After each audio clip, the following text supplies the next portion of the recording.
मुरादाबाद थाना मझूला क्षेत्र की एक पार्लर पर कार्य करने वाली महिला ने कलेक्ट्रेट पहुंचकर वरिष्ठ पुलिस अधीक्षक एसएसपी मुरादाबाद को शिकायत पत्र सौंपते हुए एक स्थानीय युवक पर झांसा देकर अनैतिक संबंध बनाने का गंभीर आरोप लगाया है। महिला ने मामले की निष्पक्ष जांच कर आरोपित के खिलाफ सख्त कार्रवाई की मांग की है। महिला का आरोप है कि क्षेत्र का ही एक युवक उसे लंबे समय से झांसा देता रहा और शादी का भरोसा दिलाकर उसके साथ अनैतिक संबंध बनाए। महिला का कहना है कि जब उसने युवक से शादी करने की बात कही तो वह मुकर गया और अब उसे धमकियां भी दे रहा है। पीड़िता का कहना है कि युवक पहले से शादीशुदा निकला, अब उसकी पत्नी और परिजन भी उसके साथ मारपीट करने उसके घर आ धमके। इस पूरे मामले से वह मानसिक रूप से काफी परेशान है। उसे न्याय की उम्मीद पुलिस प्रशासन से है।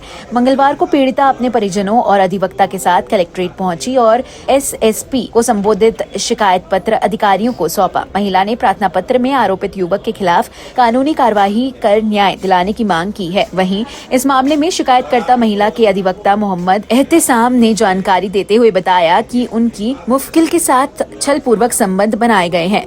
जब युवक से शादी करने की बात कही गई तो उसने साफ इनकार कर दिया। अधिवक्ता ने कहा कि इस संबंध में पुलिस प्रशासन से निष्पक्ष जांच कर आरोपित के खिलाफ कठोर कार्रवाई की मांग की गई है। पीड़िता ने प्रशासन से अपील की है कि वह मामले को गंभीरता से लेते हुए उसे न्याय दिलाया जाए ताकि दोषी के खिलाफ उचित कार्रवाई हो सके। मैंने अंकित के खिलाफ दिया है। किस संबंध में? मतलब उसने मुझे अपना फंसाया अपने प्रेम के जाल में, मेरे साथ गलत किया, गलत संबंध बनाए।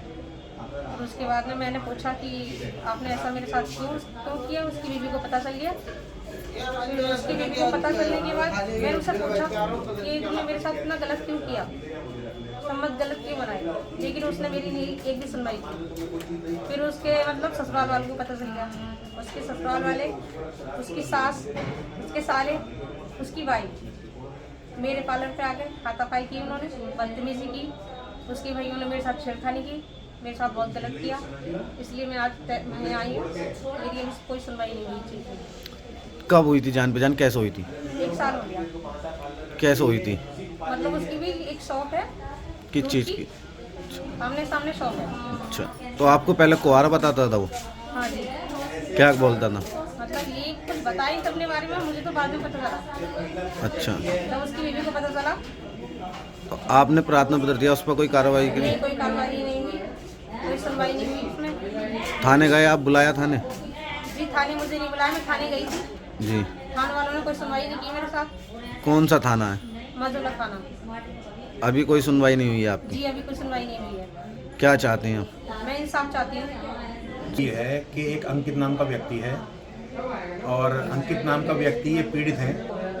अंकित नाम के व्यक्ति ने को अपनी मीठी मीठी बातों में लेकर इनके साथ में लगातार गलत काम किया।